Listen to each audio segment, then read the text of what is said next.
जी, अब हमारे एप्लीकेशन के फोल्डर के अंदर कैशिंग के अंदर नॉर्मली वो चीजें आती हैं जिसको आप अगर हम कैशिंग इसमें ऑन कर दें, कोऑर्डिनेटर के अंदर आप कैशिंग ऑन कर सकते हैं। उसके अंदर कैशे का कॉन्सेप्ट फ्रेमवर्क के अंदर कोऑर्डिनेटर के अंदर इतना है कि अगर आप कैशे ऑन कर दें तो आपकी जो एप्लीकेशन के अंदर जावास्क्रिप्ट, सीएसएस या इमेजेस, स्पेशली जावास्क्रिप्ट और सीएसएस जितनी भी इंक्लूड हो रही होंगी वो फ्रेमवर्क उन सबको कंप्रेस करेगा। अगर अनकंप्रेस्ड फाइल आप यूज कर रहे हैं उनको ले जाकर इस कैशे के फोल्डर के अंदर रख देगा और जब नेक्स्ट टाइम कोई भी हिट होता है आपकी एप्लीकेशन के ऊपर तो बजाय इसके कि वो उनकी उन एक्चुअल पार्ट से जाके फाइल्स को उठाए जहाँ पर आपने अपनी फाइलों को मेंटेन किया होगा, वहाँ उस फोल्डर्स में जाने की वजह वो इस कैशे में से उन चीजों को निकाल लेगा जो भी कंप्रेस होगी। तो इससे थोड़ी सी परफॉर्मेंस जो है वो इंक्रीज हो जाती है। ठीक है, और वो यहाँ फाइल खुद से बनाएगा इस फोल्डर में, आपने जाके कुछ नहीं करना। नॉर्मली अगर वो कैशिंग ऑन करते हैं तो वो सीएसएस और जेएस से कंप्रेस वर्जन भी यहाँ लाके डाल देता है। ठीक है, अच्छा इसके बाद नेक्स्ट जो फोल्डर है वो कॉन्फ़िग का है। ये कॉन्फ़िग जो है वो बहुत इम्पोर्टेंट और बहुत सारी फाइलें इसके अंदर आपको नजर आ रही होंगी। यहाँ पर पहली फाइल है ऑटोलोड। ठीक है, इसको हम फाइल को खोलते हैं। पहली फाइल जो है वो PHP की ऑटोलोड जो कि कॉन्फ़िग में मौजूद है। फाइल के अंदर इसका मकसद भी वैसे लिखा हुआ है इसी फाइल के टॉप के ऊपर।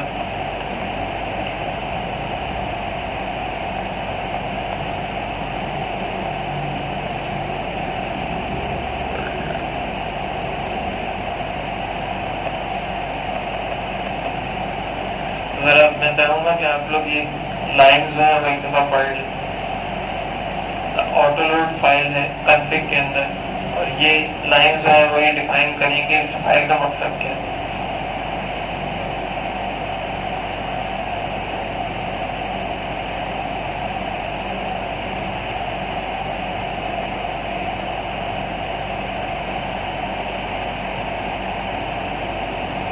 ये लाइट बंद कर दो।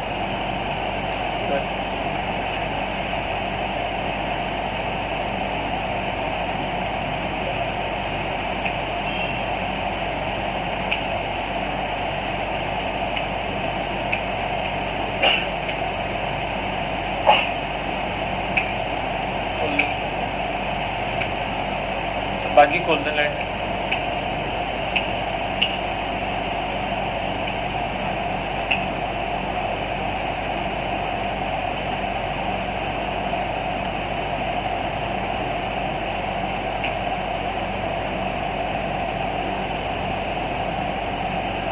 ठीक है, तो मेरे ख्याल इस फाइल को समझने के लिए पहली लाइन ही काफी थी। This file specifies which system should be loaded by default.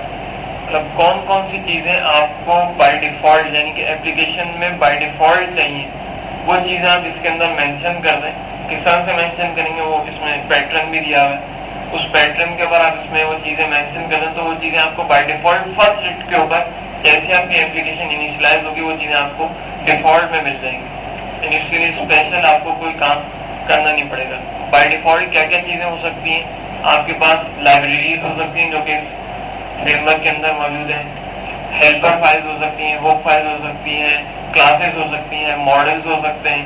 मतलब वो तमाम चीजें जिसकी आपको नीड हो सकती है वो तमाम की तमाम इस फाइल के अंदर आप स्पेसिफाई करते हैं जिसको आपको चाहिए कि जी मुझे हर एप्लीकेशन के इनिशिएट होते ही मुझे वो तमाम चीजें चाहिए।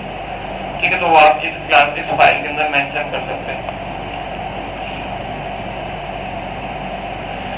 अच्छा जी, जहाँ पर देखिए इन्होंने मेंशन नहीं the other things you can load automatically. Packages कर सकते हैं, लाइब्रेरीज कर सकते हैं, हेल्पर फाइल्स कर सकते हैं, कस्टम कॉन्फ़िग फाइल्स कर सकते हैं, लैंग्वेज की अगर फाइल्स हैं वो कर सकते हैं और मॉडल्स कर सकते हैं। मतलब ये 6 तरह की चीजें जो है वो आप इसके अंदर ऑटोमेटिकली लोड करवा सकते हैं।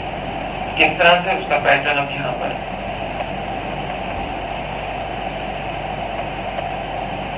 यहाँ पर लिखा है कि अगर आपको कोई लाइब्रेरी लोड करवानी है अपनी फर्स्ट इंस्टेंस यानी जैसी आपकी एप्लीकेशन इनिशिएट हो तो आपको अगर कोई लाइब्रेरी चाहिए फॉर एग्जाम्पल उन्होंने दी है कि जी लाइब्रेरीज लोड करवानी है, तो ये ऑटो लोड का एक एरे है जिसकी लाइब्रेरी की है। यहाँ पर आप वो मेंशन कर दें जो कि आपको लोड करवानी है। एग्जाम्पल उन्होंने दी है कि जी अगर आपको डेटाबेस चाहिए, सेशन चाहिए, एक्सएमएल चाहिए, और तो आप ये कॉमा सेपरेट करके यहाँ पे उन लाइब्रेरीज का नाम लिख दीजिए।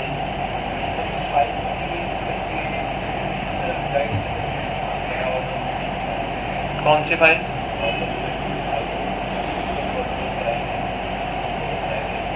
अच्छा, मैं आ रहा हूँ आंसर दे सकता। ठीक है, तो ये यहाँ पर जो लाइब्रेरीज आपने लोड करवानी है, अच्छा ये फ्रेमवर्क की लाइब्रेरीज है जो बाय डिफॉल्ट इसके अंदर, इस फ्रेमवर्क के अंदर मौजूद है। फ्रेमवर्क यूज करने का एक जो बड़ा फायदा है वो यही है कि जी आपको इसमें बनी बनाई चीजें मिल जाती हैं, जिससे आपकी एप्लीकेशन जो है वो, जिसको हम कहते हैं रैपिड एप्लीकेशन डेवलपमेंट होती है, वो इन चीजों के थ्रू आपके पास बड़ी आसानी से और बहुत जल्दी आप उसको अचीव कर लेते हैं। ठीक है, अच्छा अब ये मालूम करना कि इसमें टोटल कितनी लाइब्रेरीज मौजूद हैं। यहाँ पर तो इन्होंने 3 नाम लिखे हैं, तो क्या सिर्फ 3 ही लाइब्रेरीज मौजूद हैं या इसके अलावा भी लाइब्रेरी इसके अंदर मौजूद है? इसका आंसर हमें मिलेगा इसकी यूजर गाइड से। तो यूजर गाइड हमें यहाँ पर अवेलेबल है, स्कोपिंग की, ये इसकी यूजर गाइड है। यहाँ पे टेबल ऑफ कंटेंट के अंदर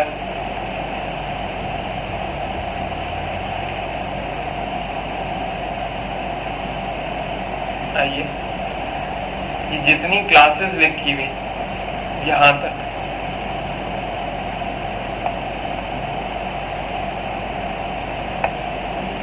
ये तमाम इसकी लाइब्रेरी है। जो क्लास रेफरेंसेस कह रहे हैं इसको, ये इसकी लाइब्रेरी है। इनमें से आप किसी एक को भी जहां पर भी यूज करना है, मिसाल के तौर पर आप कहते हैं कि मुझे फाइल अपलोडिंग की क्लास चाहिए, यहाँ पर वहां पर नहीं लिखी हुई थी कोड में ऑटो लोड के अंदर,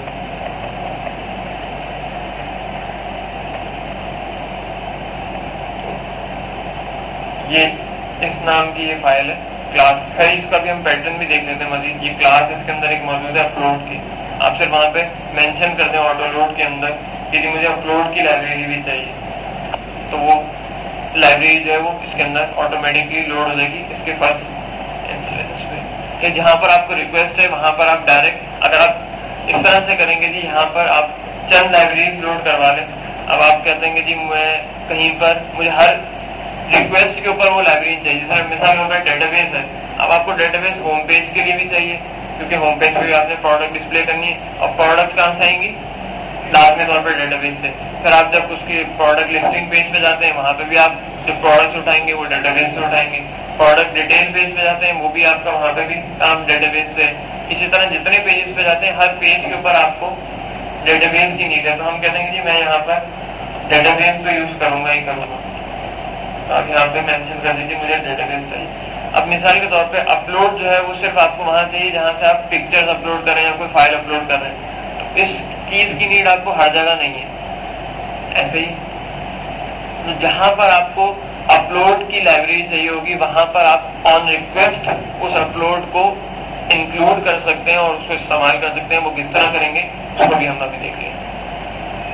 ठीक है जी, तो यहाँ पर सिर्फ मैं बताने का मकसद ये था कि यहाँ पर सिर्फ वो लाइब्रेरीज या वो चीजें आप इंक्लूड करवाएंगे जिसकी जरूरत आपको हर रिक्वेस्ट के ऊपर है, क्योंकि डेफिनेटली यहाँ पर आप जो चीजें मेंशन करें जब वो हर रिक्वेस्ट के ऊपर उन चीजों को लोड करेगा तो यकीनन उसको लोड करना और उसके साथ जो भी उसमें ऑपरेशन परफॉर्म करना है वो टाइम कंज्यूमिंग होंगे। तो आप यहाँ पर अगर तमाम लाइब्रेरीज को लिस्ट कर देंगे मैं कहीं पे भी किसी भी लाइब्रेरी को यूज कर सकता हूँ तो वो ठीक है कर सकते हैं, लेकिन वो एक तरह की ज्यादती होगी इस बेचारे फ्रेमवर्क के साथ कि आपने सारी फाइलें ऑटो लोड के अंदर मेंशन कर दी, जरूरत आपको एक जगह थी और आप हर रिक्वेस्ट के ऊपर उसको इस्तेमाल किया मतलब लोड करने आता। ठीक है जी सर, बिल्कुल सर। यूजर डिफाइन हम लाइब्रेरी बनाएंगे अभी, वो भी आप देखिए सब चीजें बनाएंगे। अनलोड करने के लिए आप यहाँ से बेटा नहीं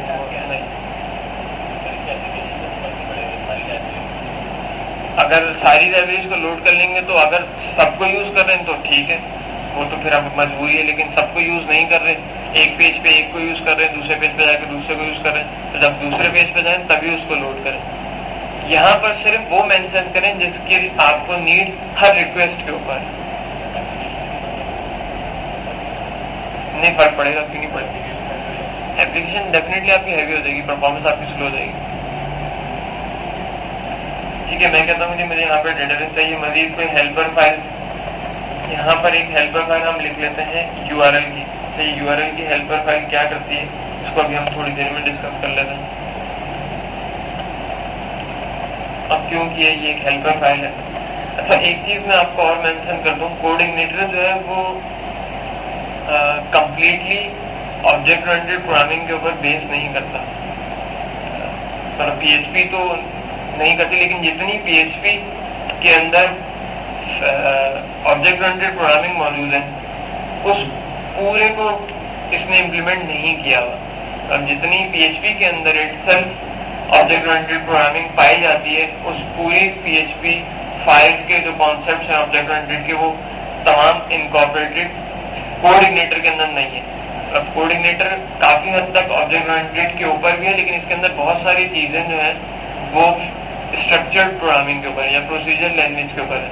ये जो हेल्पर फंक्शन है या हेल्पर फाइल्स जो है वो तमाम प्रोसीजर लैंग्वेज के ऊपर है, ये क्लासेस के फॉर्म में नहीं है। इसको आसान अल्फाज में कहता हूँ, लाइब्रेरी जितनी भी है इसके अंदर वो तमाम आपको क्लासेस के फॉर्म में मिलेंगी, लेकिन जो हुक्स और हेल्पर फाइल्स है या हेल्पर जिनको मैं कह रहा हूँ, ये फंक्शंस के फॉर्म में है या प्रोसीजर लैंग्वेज के फॉर्म में, इनमें क्लासेस नहीं है।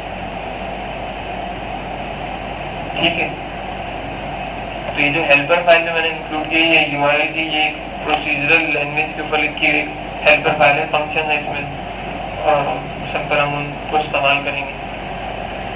मजीद इसमें कोई कॉन्फ़िगरेशन फाइल हमें अगर यहाँ पर लोड करवानी हो, जिसकी हमें जरूरत फिलहाल नहीं है, तो आप यहाँ मेंशन कर दें। कोई लैंग्वेज आपने फाइल लोड करवानी हो, उसकी भी जरूरत नहीं है हमें। कोई मॉडल आपने करवाना हो, उसकी भी जरूरत नहीं है। तो हमारे इसका काम फिलहाल हमने यहाँ पर सिर्फ एक लाइब्रेरी लोड करवा ली, डेटाबेस। ठीक है, मजीद अगर चीजें चाहिए होंगी तो हम ऑन नीड आके यहाँ पर दोबारा कोड में आके चेंजेस कर सकते हैं, ये फ्रीज नहीं होगी। चलिए नेक्स्ट बढ़ते हैं हम अपने पास एप्लीकेशन के फोल्डर के अंदर। नेक्स्ट है इसके अंदर ऑटो लोड का config.php, क्योंकि एप्लीकेशन में config में config.php, इसको भी ओपन कर लेते हैं। इसका भी मैं चाहूंगा कि आप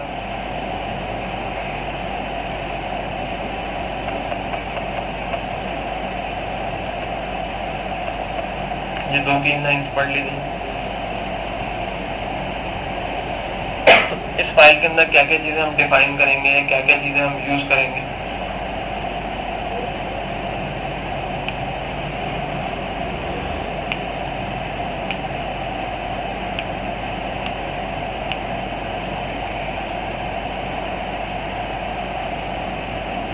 ठीक है जी, इसके अंदर एक फिलहाल वेरिएबल मौजूद है बेस URL का।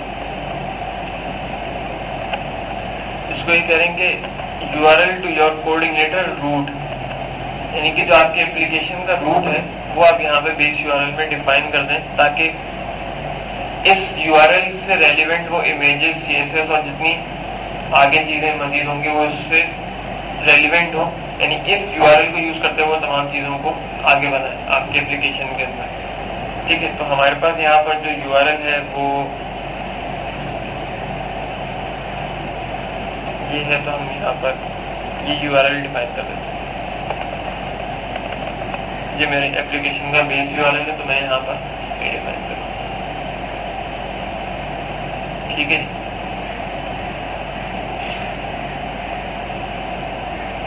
इंडेक्स फाइल मेरे पास इंडेक्स ही है, ये फॉर्म दिया गया है, इसको हटा देते हैं।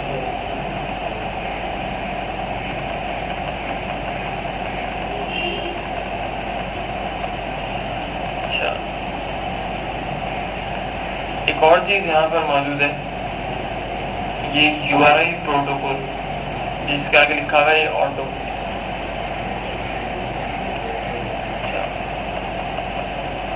इसके लिए भी जरा से आप अगर ये 2-4 लाइनें पढ़ लें अभी इसको मैं एक्सप्लेन भी कर देता हूँ।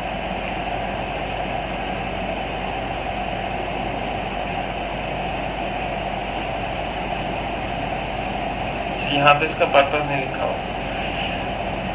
URI प्रोटोकॉल बेसिकली यहाँ पे ऑटो यानी कि ये इस वक्त ऑन है। इसका मकसद या इसका यूजेज ये है कि जब हम अपने पास क्यूरी स्ट्रिंग लिखेंगे, कोऑर्डिनेटर के अंदर जो URL लिखा जाता है, इसको मतलब इंडेक्स के बाद, ये फिलहाल अभी इसी पेज पे हमने डेटाबेस इंक्लूड कर लिया तो डेटाबेस उसको मतलब इससे ऑनवर्ड इंडेक्स के बाद जितनी भी चीजें आएंगी, ठीक है, तो वो एक तरह से क्यूरी स्ट्रिंग कहलाता है। और उसके अंदर से अगर आपने चीजों को रीड करना, अच्छा इसका क्यूरी स्ट्रिंग उस तरह का नहीं बनता कि क्वेश्चन मार्क है, इसके अंदर स्लैशेस इस्तेमाल होता है। SEO फ्रेंडली URL बनता है इसके अंदर ऑटोमेटिकली। इसके अंदर ये फीचर मौजूद है कि SEO फ्रेंडली आपको URL प्रोवाइड करता है। इस तरह से क्या होता है उसको भी हम थोड़ी देर में डिस्कस कर लेते हैं। तो उस URL के अंदर से जब आपने चीजें रीड करनी हो तो एक तो वो डायरेक्ट आपको पैरामीटराइज तरीके से भी देता है। अगर आप पैरामीटराइज तरीके से उसको नहीं उठाते तो ये URI प्रोटोकॉल आपको ये फैसिलिटी देता है कि आप उसमें से URL में से चीजों को गेट कर लें। वो किस तरह से किन फंक्शंस के थ्रू करेंगे उसको भी हम तमाम चीजों को डिस्कस करेंगे, लेकिन ये चीजें यहाँ पर यूज होंगी। तो ये फिलहाल इसको ऑटो ही रहने दें, ठीक है जी। मजीद इसके अंदर बहुत सारी चीजें कैरेक्टर सेट है आपकी एप्लीकेशन का, UTF-8 बाय डिफॉल्ट हुआ हुआ है, इनेबल हुक्स हमें नहीं चाहिए, जो चीजें हैं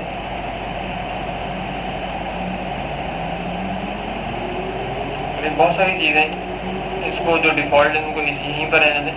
फिलहाल हमने यहाँ पर जो काम करना था वो बेस URL सेट करना था। मजीद इसमें चीजें आप डिटेल पढ़ सकते हैं, कोई इसमें कोई आपको मना नहीं है। और चीजें ऑन द फ्लाई या ऑन सिनेरियो आप इन चीजों को चेंज भी कर सकते हैं, आपकी जो नीड है। तो ये कॉन्फ़िग के अंदर बहुत सारी चीजें ऑन रिक्वेस्ट जो है या आप अपने एप्लीकेशन के हिसाब से इन चीजों को चेंज भी कर सकते हैं। उस चेंज का क्या इम्पैक्ट आएगा वो आप जब काम करेंगे तो आपको खुद ही नजर आ जाएगा, ठीक है। हम आगे चलते हैं। इसके बाद है कॉन्स्टेंट की फाइल, constants.php। अगर आपने अपने एप्लीकेशन के अंदर कुछ कॉन्स्टेंट डिफाइन करने हो, जैसे कोई URL है या कोई फ्लैग है या कोई ऐसी वैल्यू जिसको आपने थ्रू आउट अपनी एप्लीकेशन यूज करना हो, या फेसबुक API की जो ID होती है या पेपल की ID है या कुछ इस तरह की इंफॉर्मेशन जो कि आपने कांस्टेंट आपकी पूरी एप्लीकेशन में रहे और हर जगह आपको एक्सेसिबल हो, जहाँ पे भी आपको उसकी नीड हो, तो ये कांस्टेंट की फाइल है, इसके अंदर आप डिफाइन कर दें। कुछ वेरिएबल्स ऑलरेडी इसमें डिफाइन होते हैं। इस तरह से ये फाइल रीड मोड है, राइट मोड है, डायरेक्टली रीड राइट मोड है। ये फाइल रीडिंग से जो फाइल रीडिंग और राइटिंग से रिलेटेड जो फ्लैग्स होते हैं, ये RB और RAB, अपेंड राइट होता है ये, एंड सो ऑन।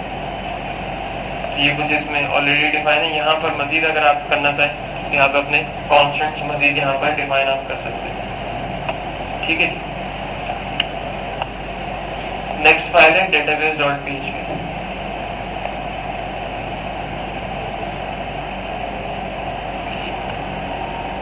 इसके अंदर हम अपने डेटाबेस से रिलेटेड जो लॉगिन क्रेडेंशियल्स है वो डिफाइन करते हैं। जिस तरह से होस्ट नेम, फिलहाल मेरे पास जो होस्ट है वो लोकल होस्ट है। डेटाबेस कनेक्ट करने के लिए जो आपका यूजर नेम है, यूजर नेम, पासवर्ड और डेटाबेस का नाम। इसी तरह ड्राइवर है और प्रीफिक्स है, कैरेक्टर सेट, ये तमाम चीजें। फिलहाल हम यहाँ पर ये 4 चीजें सेट कर देते हैं। हमने डेटाबेस के अपना नाम रखा था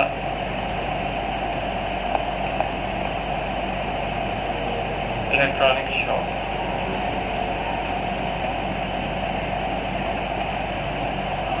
डेटाबेस का नाम इलेक्ट्रॉनिक शॉप। पासवर्ड हमारे पास कोई नहीं है, यूजर नेम रूट है और होस्ट जो है वो लोकल होस्ट है, ठीक है। ये करने के बाद हमने उसको सेव कर दिया। अभी जो हमारे पास डेटाबेस का एरर रहा था ये मसाला हट जाएगा, ठीक है जी। तो ये डेटाबेस की फाइल में हमने ये काम कर दिया। नेक्स्ट फाइल की तरफ चलते हैं। डॉट टाइप है इसके अंदर, डॉट टाइप फाइल देख लेते हैं।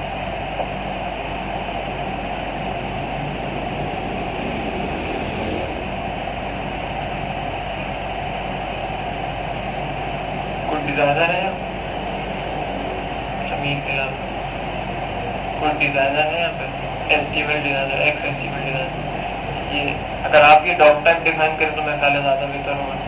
जो डॉक टाइप हम हेडर में नहीं लिखते HTML के टैग से पहले, ट्रांजिशन और स्टैटिक और DD और इस तरह की जो नोटेशंस लिखते हैं, थोड़ा इसको अगर आपको मालूम हो तो इसको थोड़ा सा एक्सप्लेन करें। डॉक टाइप्स क्या होती है, किसी को पता है? आपको पता?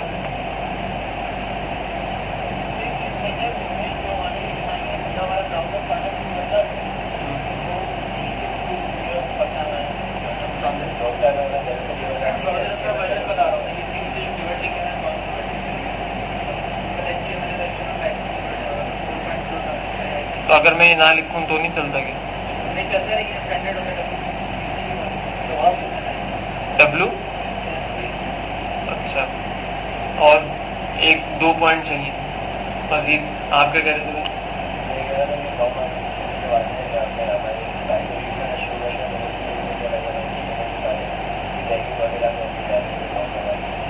अच्छा, यहाँ पर एक सवाल मैं पूछता चलूं, मतलब ये तो बहुत आगे की बात है डॉक टाइप के अंदर। एक होती है HTML, एक होती है XHTML।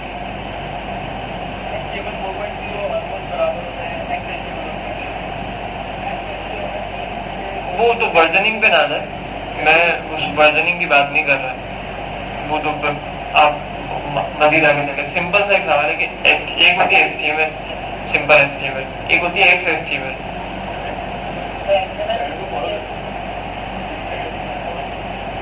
दोनों में डिफरेंस क्या है? चले आसान अल्फाज में कहता हूँ, एक HTML होती है सिंपल, XHTML भी HTML होती है, लेकिन उसको एक्सटेंडेड HTML क्यों कह रहे हैं? और अच्छा, और कोई चेंजेस है? कौन सी इंक्लूडिंग? अच्छा, एक तो इनका डिफरेंस मैं पहले सबको बता दूं। एक तो आपके पास फ्लैशिंग का कुछ स्टैंडर्ड्स का फर्क है। HTML के अंदर जिस तरह हम टैगिंग करते हैं, जैसे जिस तरह से टैग क्लोज हुआ, ठीक है, तो एक स्टैंडर्ड है कि जी HTML के अंदर नॉर्मली हम इस तरह टैग क्लोज कर देते थे, हैप्पी, कोई मसला ही नहीं था। लेकिन XHTML कहता है कि जी नहीं जी, इस तरह बंद नहीं करो, इसको इस तरह से बंद करो। एक स्टैंडर्ड और बहुत सारी चीजें इसके अंदर मौजूद है। प्लस आप कुछ कह रहे थे बीच में, कहाँ पे कुछ आप, एक दो चीजें और भी, कहाँ कुछ आप बता रहे थे, क्या कर रहे थे?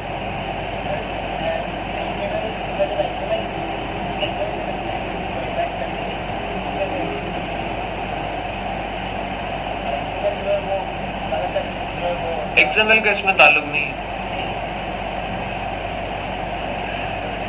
सर। इसके अंदर जो एक मेजर जो चेंज है या जो स्टैंडर्ड है W3C का एक बनाया हुआ स्टैंडर्ड है, XHTML के अंदर नॉर्मली हम जो काम कर रहे होते हैं वो टोटली div के ऊपर कर रहे होते हैं, div एंड CSS, और तमाम चीजें आपका लेआउट जो आपका जो बन रहा होता है, जो कंट्रोल कर रहा होता है, जो तमाम चीजें हम इस्तेमाल कर रहे होते हैं, उसके अंदर div और UL लिस्टिंग के जो पॉइंट्स है, OL, UL, LL, इन चीजों को, और div को मेजरली div के ऊपर आपका पूरा का पूरा जो व्यू है वो बेस कर रहा होता है, ठीक है। HTML के अंदर आप ये तमाम चीजें सवाल div HTML के अंदर भी है, लेकिन उसके अंदर एक स्टैंडर्ड नहीं है कि आप वहाँ पे टेबल यूज करें, TR यूज करें, स्पैन यूज करें, div यूज करें, वहाँ पे आपसे कोई रिस्ट्रिक्शन, कोई स्टैंडर्ड आपसे नहीं कहता। लेकिन अगर आप XHTML की बात करते हैं तो XHTML जैसे आपसे कहा जाए XHTML ही, तो इट मीन्स कि लाजमी तौर पे बेस कर रहा है पूरा का पूरा लेआउट div के ऊपर, div एंड और जिसकी लेआउटिंग बाकी चीजें जो कंट्रोल होगी वो CSS है। अब तो CSS 3 है आपके पास, XHTML है, HTML5 है, और बहुत सारी चीजें रिस्पॉन्सिव वेब के कॉन्सेप्ट है आपके पास जो इस्तेमाल होगी HTML के अंदर, कि जी आपके पास डेस्कटॉप के ऊपर भी जो आपने अगर वेब एक एप्लीकेशन बनाई है तमाम ब्राउजर कंपैटिबल भी हो, प्लस आपके डेस्कटॉप के ऊपर भी उसका व्यू सही हो, जब वो मोबाइल के ऊपर जाए या आईपैड के ऊपर जाए तो वो अपने आप को ऑटोमेटिकली एडजस्ट कर ले, आपको एक्स्ट्रा कोई एफर्ट न करनी पड़े उसके। तो तमाम फैक्टर्स हैं वो इसके अंदर इन्वॉल्व है। उसके अंदर आप अच्छा नॉर्मली लोग ये सोचते हैं कि जी मोबाइल पे वेब दिखानी है तो हमें HTML5 ही करनी है, ऐसा नहीं है। विदाउट HTML5 भी आप अपने मोबाइल डिवाइस के ऊपर बहुत प्रॉपर साफ सुथरी HTML दिखा सकते हैं जो कि यूजर को बहुत अच्छे तरीके से नजर आएगी। उसके अंदर जो है जावास्क्रिप्ट की थोड़ी सी इन्वॉल्वमेंट है, प्लस आपकी CSS की चेंजेस हैं जो कि हम इसको इस्तेमाल करते हैं। ठीक है सर, ऐसे ही सभी था। तो असल में मैं डिजाइनर नहीं हूँ, ये हमारे भाई पहले डिजाइनिंग फील्ड से थे और माशाल्लाह बहुत अच्छे डिजाइनर थे। अब ये डेवलपमेंट साइड पे, तो थोड़ी सी मैं अपनी करेक्शन करवा लेता हूँ अगर कहीं मैं कोई गलती करूँ। तो ये डॉक टाइप, अच्छा हम आते हैं डॉक टाइप। ठीक है, डॉक टाइप बेसिकली हमारे पास ट्रांजिशन टाइप बता रही होती थी, डिटेल आपको स्टैंडर्ड के मैं जो HTML करने जा रहा हूँ वो किस टाइप के HTML है, जस्ट ये इसके हेडर में आप मेंशन कर देते थे। ठीक है, तो इसको आप जरा डिटेल में जाके अगर आपको शौक हो, इसके अंदर बहुत सारी चीजें होती हैं। इसमें यहाँ पर अगर आप देखें, देखिए स्ट्रिक्ट है एक डॉक टाइप के अंदर, जो मेन स्ट्रिक्ट है, ट्रांजिशनल है और फिर इंसर्ट है, और ये इसके वर्जनिंग है 1.0, 1.1 और ये रेंज। ठीक है, खैर ये वर्जनिंग से इतना कोई खास हमें लेना देना नहीं है। ये डॉक टाइप के अंदर स्ट्रिक्ट और ट्रांजिशनल ये क्या चीजें होती हैं, ये एटलीस्ट आपको पता होनी चाहिए। तो इनको जरा आप एक दफा देख लीजिएगा गूगल करके कि जी डॉक टाइप और टाइप्स कितनी है उसकी। Doc type static versus transitional लिख दीजिएगा तो आपको उसका आंसर मिल जाएगा। 2 लाइन का आंसर है, लेकिन आई होप कि आप उसको खुद से देखें। ठीक है जी, तो ये नॉर्मली यहाँ पे हेडर्स में डिफाइन होता है, इसको हमने कुछ छेड़ना छाड़ना नहीं है, ये इस्तेमाल हो देंगे हमारी फाइल के अंदर। इसके बाद फॉरेन कैरेक्टर्स हैं, फॉर्म्स, ये यहाँ फाइल है, होप्स, index, migration, mime types, profile, routes, बाकी सारी फाइलें इसके अंदर कुछ ना कुछ डिफाइन हो रहा है। जो काम की फाइल है आखिरी वो है ये रूट्स। इस रूट के अंदर 2 चीजें यहाँ पर लिखी होंगी आई गेस। हाँ, एक तो लिखा हुआ है आपका डिफॉल्ट कंट्रोलर। डिफॉल्ट कंट्रोलर से मुराद ये है कि आपके पास जब सबसे पहले एप्लीकेशन हिट होगी, जैसे ही आपका URL हिट हुआ तो आपने किस कंट्रोलर या किस पेज के ऊपर जाना है। नॉर्मली हमारे पास होम पेज या वेलकम पेज या इंडेक्स पेज होता है, तो यहाँ पर आप अपना वो पेज मेंशन कर दें जिसके ऊपर आपने सबसे पहले लैंड करना है। यानी आपकी URL जैसे आपकी साइट ओपन हो तो आपके पास कुछ भी हो, ये वाला पेज सबसे पहले खुले, उसके बाद वो बंदा ट्रैवर्स करता हुआ बाकी पेजेस के ऊपर चला जाए। ठीक है, लेकिन फर्स्ट इंस्टेंस पे अगर वो डायरेक्ट URL से हिट करके नहीं जाता आपके किसी पेज के ऊपर, जब वो आपके डायरेक्ट डोमेन को हिट करे तो जिस पेज को सबसे पहले आपने ओपन करना है वो आपको यहाँ पर मेंशन करना है। ठीक है, मैं यहाँ पे कहता हूँ होम पेज। वेलकम लिखा हुआ था, मैंने उसको चेंज कर दिया, मैं कहता हूँ ये मेरा होम पेज। ठीक है, या इंडेक्स का नहीं है, चले होम कह लेते हैं। नहीं, URL इज जस्ट नेम। ये नेम क्या है? नहीं, एक्सटेंशन में नहीं, पहले एक्सटेंशन लिखा हुआ था, नहीं लिखा हुआ था। ये डिफॉल्ट कंट्रोलर है। ये कंट्रोलर क्या होता है, इसके ऊपर भी अभी हम आते हैं, और कहाँ पर ये मौजूद होगी फाइल, इसके ऊपर भी हम आते हैं। ठीक है, मैं इसको चेंज कर देता हूँ, मैं कहता हूँ होम। दूसरा है 404 ओवरराइड। अगर आपके पास नॉर्मली सब ये एप्लीकेशन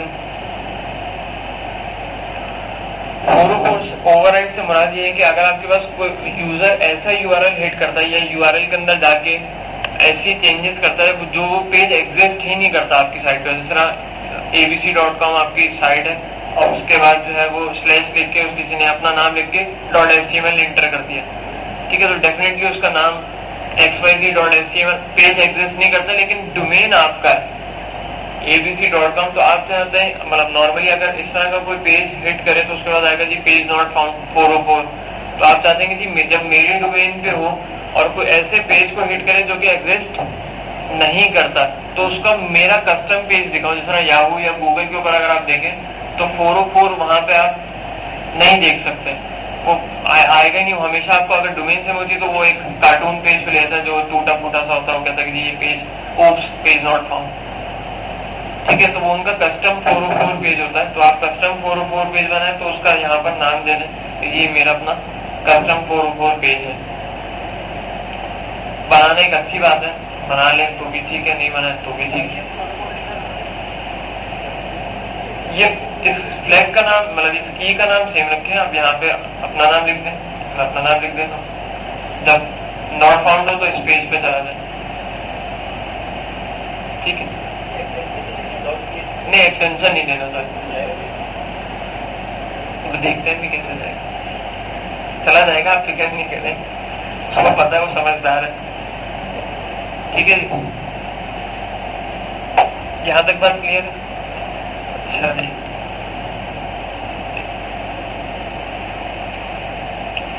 यूजर एजेंट है, इसके अंदर एक और काम की फाइल है जिसको हम इस्तेमाल करते हैं,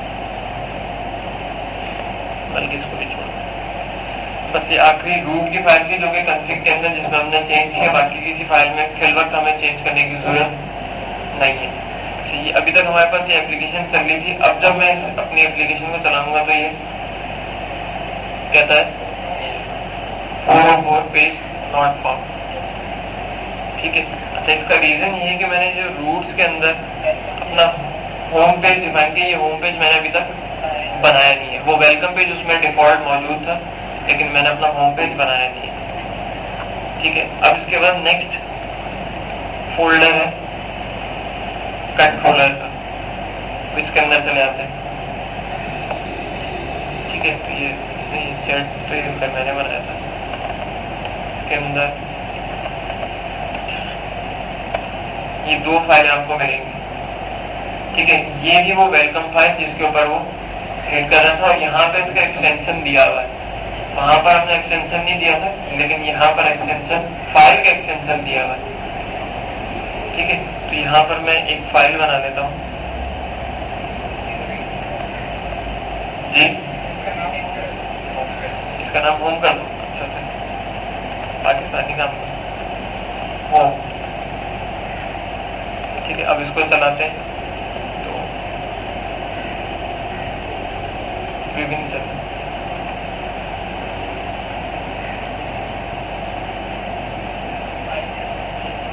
क्यों नहीं चल रहा, क्योंकि हमने वो काम नहीं किया जो कोऑर्डिनेटर के फ्रेमवर्क का, लिहाजा इस तरह से नहीं करते हम काम। हम एक फाइल बना लेते हैं शराफत, इसका नाम होगा home.php, ठीक है जी। अब ये अभी तो ब्लैंक फाइल है, इसको हम ओपन करते हैं। अभी चलाऊंगा तो भी नहीं चलेगा, ठीक है। अभी फाइल के अंदर कुछ नहीं, तो इस फाइल के अंदर यकीनन हमें कुछ ऐसा लिखना है जिससे ये फाइल हमारी एग्जीक्यूट हो जाए। अच्छा, अब ये हम बनाने जा रहे हैं कंट्रोलर। अब चंद बातें हैं जो कि थ्योरेटिकल बातें, इनको अपने पल्लों से बांध लें, घोल के पी जाए रोजे के बाद, जिसको कभी भूलना नहीं है। मतलब कंट्रोलर के पॉइंट ऑफ व्यू से ये बातें लाजमी, और हर कंट्रोलर, मतलब आप फ्रेमवर्क दुनिया का कोई सा भी यूज करें, कंट्रोलर के लिए जो बातें हैं ये सबके लिए सेम है।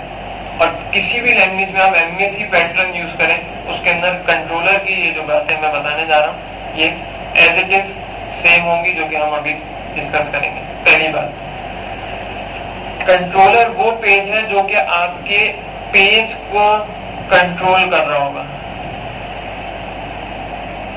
और वो एंटरटेन करेगा हर रिक्वेस्ट को जो कि उस पेज के ऊपर की जाएगी। अपने अल्फाज में इसको लिख लीजिएगा। कंट्रोलर आपका पेज का कंट्रोलर होगा जो कि हर उस रिक्वेस्ट को एंटरटेन करेगा जो कि उस पर्टिकुलर पेज के ऊपर की जाएगी। फॉर एग्जाम्पल, प्रोडक्ट लिस्टिंग का पेज है तो प्रोडक्ट लिस्टिंग का कंट्रोलर होगा जिसने वो प्रोडक्ट लिस्टिंग शो की है। अब उसके ऊपर कोई भी क्लिक या कोई बटन क्लिक होता है, या कोई भी ऐसा इवेंट कॉल किया जाता है, या कोई भी ऑपरेशन परफॉर्म किया जाता है, उसकी रिक्वेस्ट जो आएगी उसको एंटरटेन कौन करेगा? उस पेज का कंट्रोलर करेगा। किस तरह करेगा वो सारी चीजें हम देखेंगे, कोड करेंगे।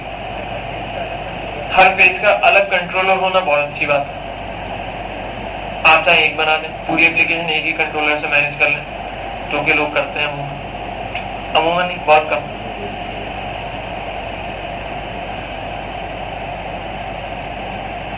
अच्छा, पहली बात। अब दूसरी बात जो है वो कोऑर्डिनेटर के पॉइंट ऑफ व्यू से, ये क्योंकि हम PHP के अंदर हैं तो हम PHP के टैग्स ओपन कर लें। नॉर्मली वैसे जितने भी PHP के ओपन सोर्स फ्रेमवर्क हैं उसके अंदर कंट्रोलर जब आप बनाएंगे तो कंट्रोलर हमेशा एक क्लास होगी, एक क्लास जरूर होगी। अब कोऑर्डिनेटर के अंदर हम जब कंट्रोलर बना रहे हैं तो ये भी एक क्लास होगी और क्लास का नाम हमेशा हमेशा फाइल के नेम पे होगा। जो फाइल का नाम होगा वही उस क्लास का नाम होगा। तो हमारे पास फाइल नेम होम है तो हम क्लास का नाम भी होम रख रहे हैं। अब यहाँ पे मैं इसको कैप्स भी कर सकता हूँ। अब आप चाहें तो इसका पहले लेटर कैप्स कर दें, इसमें कोई परेशानी नहीं है। मैं इसको स्मॉल में ही रखता हूँ, ठीक है। अच्छा, ये फाइल, ये कंट्रोलर एक्सटेंड करेगा एक डिफॉल्ट कंट्रोलर जो कि फ्रेमवर्क का पार्ट है, जो कि MVC फ्रेमवर्क कोऑर्डिनेटर के अंदर मौजूद है, जिसका नाम है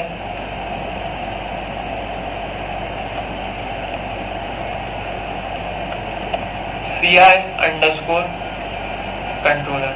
हम 2.0 यूज करें, इसके अंदर हमें CI_ कंट्रोलर लिखना है। अगर 2.0 से पुराने वर्जन यूज करें 1.9, 1.8, 1.7, 1.6 तो उसके अंदर चेंज इतना आएगा कि वहां पे आप ये CI नहीं लिखेंगे, बस इस तरह से चेंज है। 2.1 में लिखेंगे। तो 2.0 से ऑनवर्ड जितने भी हम सब में CI कंट्रोलर लिखना है। नॉर्मली अगर आपको कंफ्यूजन हो तो आपके पास ये इनका डिफॉल्ट जो दिया हुआ एक कंट्रोलर, इसको आप ओपन करके देखें तो इन्होंने भी देखिए क्लास अपनी फाइल के नेम पे रखी है, एक्सटेंड CI कंट्रोलर।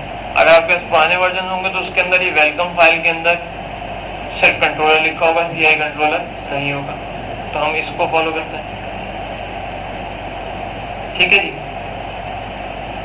पहला काम क्या होगा कि आपने एक क्लास बनानी है जिसका नाम वही रखा जाएगा जो कि फाइल का नाम है, पेज का नाम है, ठीक है। एक्सटेंड करेगा वो एक डिफॉल्ट कंट्रोल फाइल को, सॉरी क्लास को, जिसका नाम है CI कंट्रोलर, जो कि इस फ्रेमवर्क के अंदर मौजूद है। कहां से है ये फाइल, इसको भी अभी हम देखेंगे, ठीक है। इसके बाद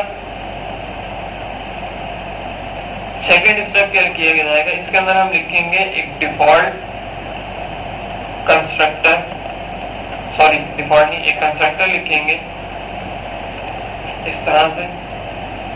ये तरीका शायद हमने ऑब्जेक्ट ओरिएंटेड में डिस्कस किया था कि क्लास का कंस्ट्रक्टर क्लास के नाम पे भी रख सकते हैं और अंडरस्कोर कंस्ट्रक्ट, जो कि एक मैजिक फंक्शन कहलाता है PHP का, इस तरह से भी हम लिख सकते हैं। ये कंस्ट्रक्टर लिखा जाएगा और इसके अंदर आप आकर करेंगे पेरेंट कॉलन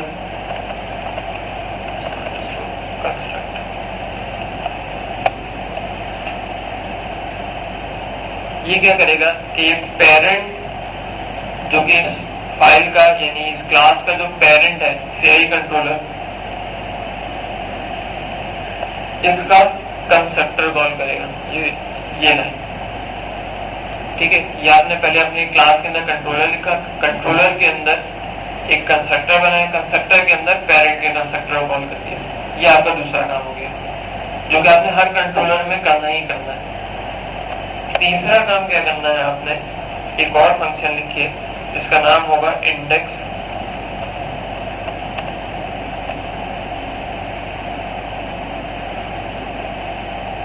ठीक है। इसके अंदर अब आप जो चाहे वो करें, मैं यहाँ पर लिख देता हूँ हेलो वर्ल्ड। जी इंडेक्स लिखना जरूरी है। ये मैं इसका जस्टिफाई कर रहा हूँ, इसको मैं एक्सप्लेन कर रहा हूँ। पहले हम इसको अब चला के देख लेते हैं। ये पेज 404 नॉट फाउंड हटा नहीं हटा, हट गया, ठीक है। और हेलो वर्ल्ड भी लिखा हुआ है। अच्छा, अब देखिए यहाँ पर मैंने index.php हिट किया।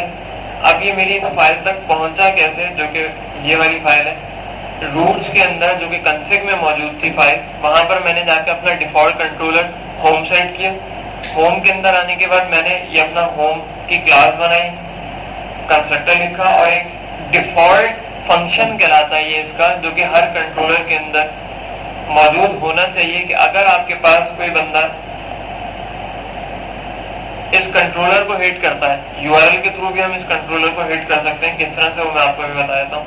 तो अगर आप डिफॉल्ट कंट्रोलर को हिट करते हैं तो उसके अंदर वो कौन सा फंक्शन है जो फर्स्ट अटेम्प्ट में एग्जीक्यूट होना चाहिए, वो मैंने कह दिया कि जी मेरा ये फंक्शन होना चाहिए, इंडेक्स फंक्शन। ये इंडेक्स फंक्शन इसके अंदर होता है जो कि इस कंट्रोलर में डिफॉल्ट में एग्जीक्यूट होगा। इसके अलावा और भी आप इसमें फंक्शन बना सकते हैं, उसका नाम कुछ भी रखें आप, उनको किस तरह से एग्जीक्यूट करना है उसको भी मैं तरीका बता देता हूँ आपको।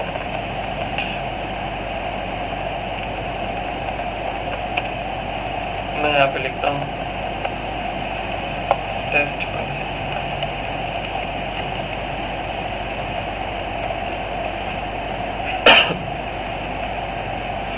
ठीक है जी। अच्छा, अब मैं डायरेक्ट यूआरएल से हिट करता हूँ इस कंट्रोलर को। अब ये तो मेरी एप्लीकेशन से जिसमें इंडेक्स पेज पे मैं अपने होम पेज के ऊपर आया जैसे ही, तो मेरे पास लाजमी तौर पे रूट्स की वजह से हमेशा होम पेज कॉल होगा और होम पेज के अंदर जो है वो इंडेक्स फंक्शन जो है वो एग्जीक्यूट हो जाएगा। ठीक है, अब मैं डायरेक्ट पॉइंट करना चाह रहा हूँ कि जी मैं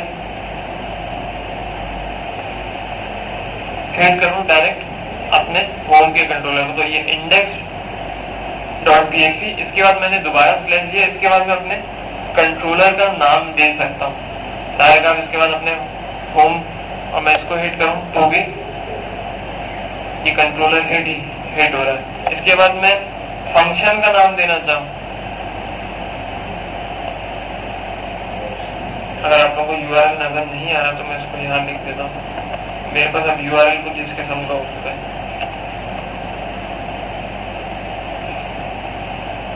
index.php, तो भी वो होम पे जा रहा था, फिर मैंने डायरेक्ट कंट्रोलर का नाम लिख दिया तो अब वो इस कंट्रोलर को पर्टिकुलरली हिट कर रहा है। अब की दफा वो रूट्स को बाईपास कर देगा क्योंकि मैंने यहाँ पे मेंशन कर दिया कि मुझे इसी कंट्रोलर को हिट करना है। ठीक है, उसके बाद मैंने कंट्रोलर के बाद डायरेक्ट यहाँ पे इस फंक्शन का नाम भी दे दिया कि मुझे इंडेक्स को ही हिट करना है। तो अब जब मैं इसको हिट करता हूँ तो भी ये फंक्शन कॉल हो रहा है। और इसी कंट्रोलर के अंदर दूसरा एक और फंक्शन है टेस्ट का। मैं चाहता हूँ इसी कंट्रोलर का एक दूसरा फंक्शन एग्जीक्यूट हो जाए, तो मैं यहाँ पर होम के बाद उस फंक्शन का नाम दे सकता हूँ, तो वो है फंक्शन।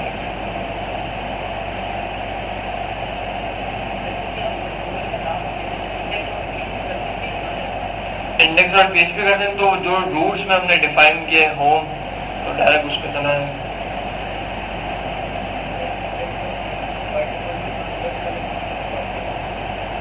जी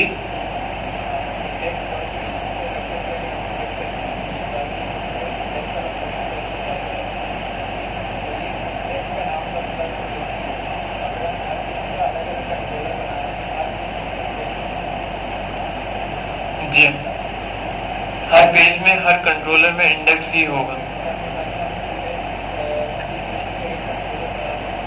बता भी सकते हैं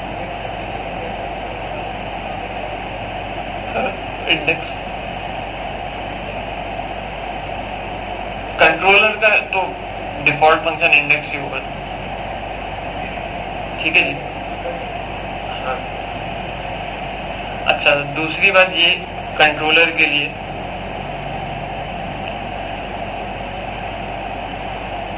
कि कंट्रोलर की प्रॉपर्टी एक ये है एमवीसी के पॉइंट ऑफ व्यू से।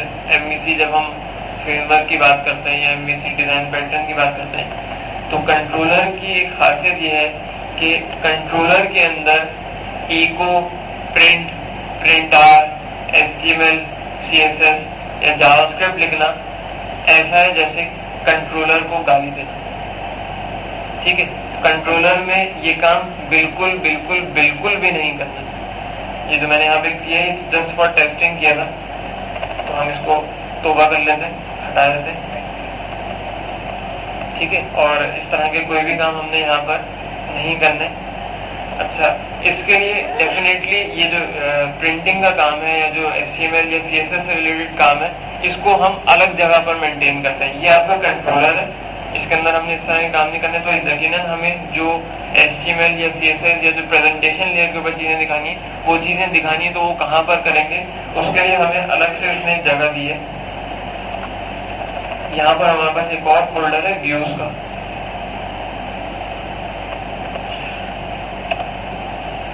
व्यूज के फोल्डर में जब आप आएंगे तो यहाँ पे आपको एक ये वेलकम मैसेज और ये इंडेक्स HTML, अब अगर हम वेलकम मैसेज खोलें तो ये वो वाली स्क्रीन है जो कि हमारे पास डिफॉल्ट में आ रही थी, वेलकम टू कोऑर्डिनेटर, वो जो पहली फाइल थी, ठीक है। तो वो कंट्रोलर पे उसने हिट किया था, वो इस फाइल तक किस तरह से पहुंचा इसको भी अभी हम देख लेते हैं। यहाँ पे मैं एक फाइल बनाता हूँ,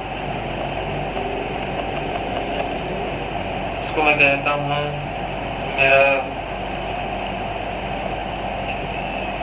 होम पेज। एक्सटेंशन यहाँ पर होगा PHP, यहाँ पे भी PHP होगा, तो मैं यहाँ पे एक होम पेज बनाता हूँ। इस फाइल को मैं ओपन करता हूँ, फिलहाल ये खाली है, मैं यहाँ पर यहीं से कुछ टेक्स्ट कॉपी कर लेता हूँ।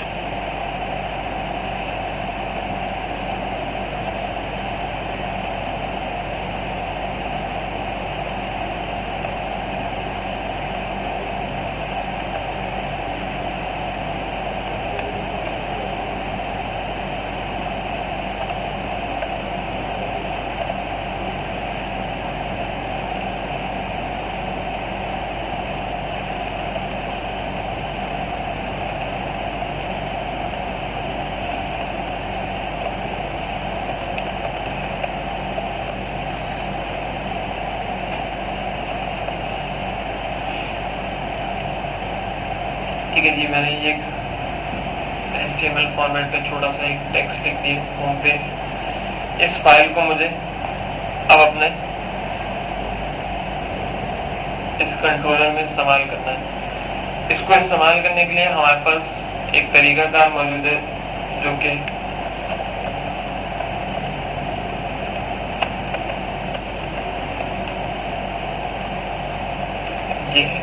ये डॉट लोड, ये एक ऑब्जेक्ट है जो कि आपको अपने पेरेंट की तरफ से मिला है, जो कि हर कंट्रोलर के अंदर मौजूद होगा। क्यों? क्योंकि आपने एक्सटेंड किया इस फ्रेमवर्क के कंट्रोलर को, जो कि इस फ्रेमवर्क के अंदर मौजूद है बाय डिफॉल्ट। जब आपने इसको एक्सटेंड किया और उसके कंस्ट्रक्टर को कॉल कर दिया, तो इसको एक्सटेंड करने की वजह से पेरेंट की तरफ से आपको एक ऑब्जेक्ट मिला है जिसका नाम है दिस डॉट, ये लोड का ऑब्जेक्ट मिला है जिसको आप इस्तेमाल करेंगे। और इसके थ्रू आप व्यूज लोड करवा सकते हैं, लाइब्रेरीज लोड करवा सकते हैं, मॉडल्स लोड करवा सकते हैं, हेल्पर फाइल्स लोड करवा सकते हैं, हुक्स लोड करवा सकते हैं और व्यूज लोड करवा सकते हैं। और ये बहुत सारी चीजें हैं जो इस लोड के पास अवेलेबल है।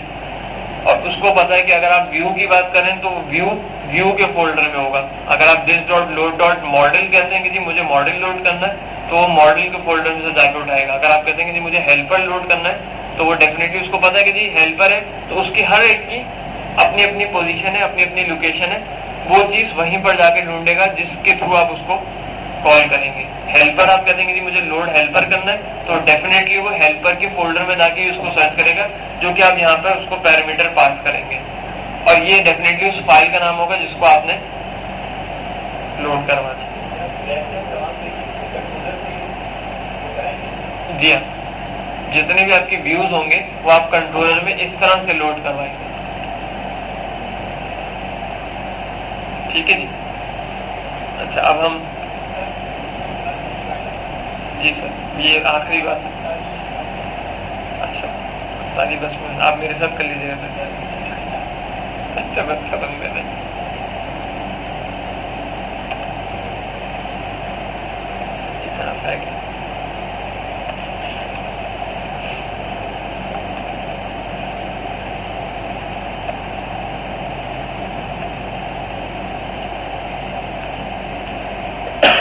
ठीक है जी। तो this dot load dot model जब हमने व्यू जब किया, तो हमारे पास ये हमने होम पेज मेंशन किया था, तो इसने व्यूज के फोल्डर में जाके इस होम पेज को लोड कर लिया, जो जिसके अंदर जो भी हमने HTML लिखी हुई थी तमाम की तमाम यहाँ पर रेंडर हो गई उसके पेज पर। ठीक है जी। अच्छा, एक लास्ट पॉइंट यहाँ पर बस हम डिस्कस करके अपनी क्लास को खत्म करते हैं। फॉर एग्जाम्पल, अब ये तो हमने स्टैटिक एक व्यू लोड करवा दिया।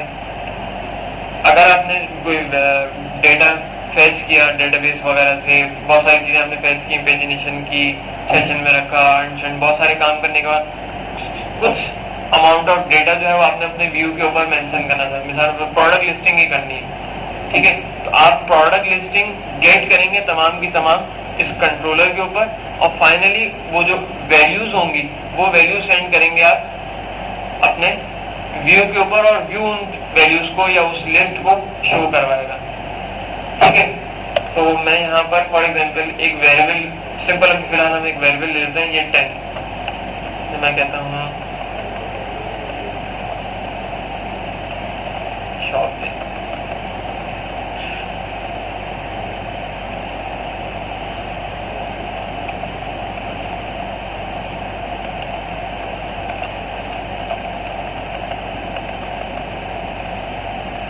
ठीक है। फॉर एग्जांपल ये आपका शॉप नेम है, तो आपने अब इस शॉप नेम को अपने पास यहाँ पर शो करवाना है।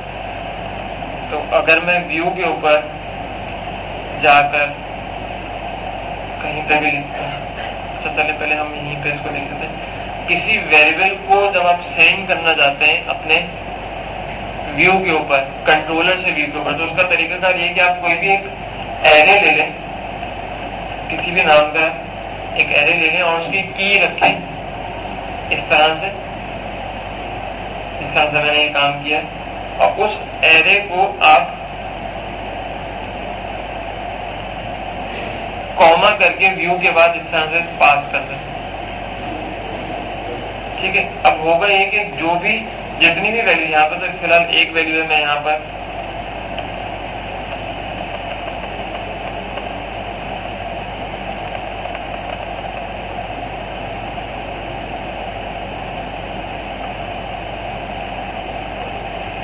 मल्टीपल, इस एरे के अंदर आप कीज बना सकते हैं, जो कि हमारे एरे के कॉन्सेप्ट है कि आप एरे के अंदर जितनी चाहे आप कीज बनाएं, ये की है और ये उसकी वैल्यू है। तो जब ये वैल्यू, ये एरे हम इस तरह से अपने पास व्यू के ऊपर सेंड करेंगे, तो अब व्यू के ऊपर आप इसको किस तरह से इस्तेमाल करेंगे, उसका तरीकाकार होगा ये। वेलकम टू,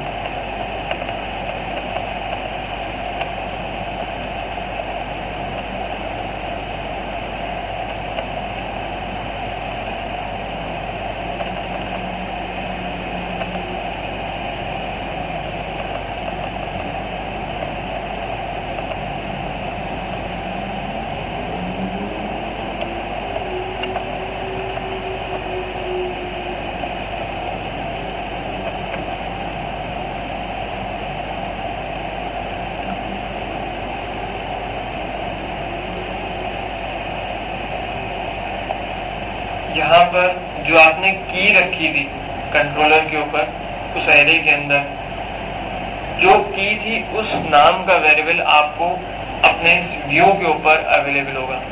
डेटा अवेलेबल नहीं होगा, वो जो आपने की रखी थी शॉप नेम, वो की यहाँ पर एज अ वेरिएबल आपको एक्सेसिबल होगी अपने व्यू के ऊपर। कंट्रोलर पे वो उसी नाम से एक्सेसिबल होगी जिस तरह से आपने एरे में रखा है, लेकिन जब आप ये व्यू पे ट्रांसफर करेंगे, शिफ्ट करेंगे डेटा कंट्रोलर से व्यू के ऊपर, तो जो आपने की रखी होगी वो की एज अ वेरिएबल यहाँ पर आपको अवेलेबल होगी, ठीक है। तो हमने शॉप नेम इस तरह से रखा था और एड्रेस रखा था डॉलर, एड्रेस कर देते हैं इसको,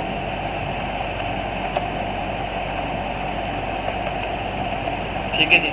और इसके अंदर HTML के अंदर नॉर्मली हम इसी तरह काम करते हैं कि टैग ओपन HTML के अंदर, उसके अंदर अपनी HTML के अंदर ही हम PHP का कोड लिखते हैं, जस्ट व्यू करवाते हैं। कोई हमारी यहाँ लॉजिक इफ एल्स वगैरह या आपने कोई फंक्शन कॉलिंग करनी है, वो सारे काम कंट्रोलर में होंगे। यहाँ पर सिर्फ और सिर्फ आपने उसको डिस्प्ले करवाना है या फैच करवा, लूप से फैच करवा के आपने उसको व्यू करवाना है। कोई लॉजिक, कोई फंक्शन कॉलिंग, इस तरह के काम व्यू के ऊपर नॉर्मली हमने नहीं करते। वायलेट करते हैं तो वो बेचारी इतनी शरीफ है, चल तो जाएगी PHP, लेकिन ना करें तो बेहतर है, ठीक है। तो अब हम इसको अगर एग्जीक्यूट करें, ये आपके पास वेरी गुड, ठीक है जी, यहाँ तक क्लियर। अच्छा, मैंने एक टेम्पलेट ढूंढी थी जिसका मेरा इरादा था कि आज हम ये टेम्पलेट भी बना लेंगे। टेम्पलेट की कुछ शक्ल हम देख लेते हैं, थोड़ी सी मुश्किल टेम्पलेट है लेकिन इंशाल्लाह बन जाएगी। ये टेम्पलेट हम लेके चलेंगे इसके अंदर। इसमें कुछ ये कैटेगरीज आ रही है आपके पास, ये सब कैटेगरीज हैं इसकी। तो यहाँ पे ये प्रोडक्ट्स है, प्रोडक्ट डिटेल पेज है। इसको HTML को किस तरह से हम इसमें इनकॉर्पोरेट करेंगे, तमाम चीज़ हम यहाँ देख लेंगे। ये प्रोडक्ट लिस्टिंग पेज है, ठीक है। ये प्रोडक्ट लिस्टिंग पेज है। तो इसको इंशाल्लाह नेक्स्ट क्लास में इनकॉर्पोरेट करेंगे। ये एक्सेल फाइल आप मुझसे ले लीजिएगा और मीनवाइल कोशिश ये कीजिएगा मुझे इसकी SQL फाइल, यानी कि आप इसको डेटाबेस बना लें, वो जो SQL फाइल जिस तरह से उसका बैकअप लेते हैं, तो SQL फाइल मुझे सेंड करिएगा। नेक्स्ट क्लास में फिर हम इसको डेटाबेस को इस टाइम सबसे पहले इस टेम्पलेट को बनाएंगे, फिर हम मजीद आगे चलेंगे उससे आगे, ठीक है जी। तो आज ये कोऑर्डिनेटर की चंद बेसिक्स हमने डिस्कस कर ली। नेक्स्ट क्लास में हम लेआउट और इसके मजीद व्यूज, मॉडल्स वगैरह को स्टडी करेंगे, किस तरह से हम इसमें काम करते हैं, इस तरह से चीज़ों को यूज़ करेंगे। सर दूसरी बात ये कि कोशिश ये किया करें कि 3:15 बजे तक क्लास में आ जाया करें। आज तो खैर मैं भी लेट हो गया था, माजरत उसके लिए, लेकिन कोशिश ये किया करें कि 3:15 मैक्सिमम 3:20 पे हम यहाँ क्लास स्टार्ट कर दें, ठीक है। तो जो लोग लैब में भी हों तो टाइम देख के 3:20 पे पूरी 3:15 पे नीचे आ जाकर, ठीक है।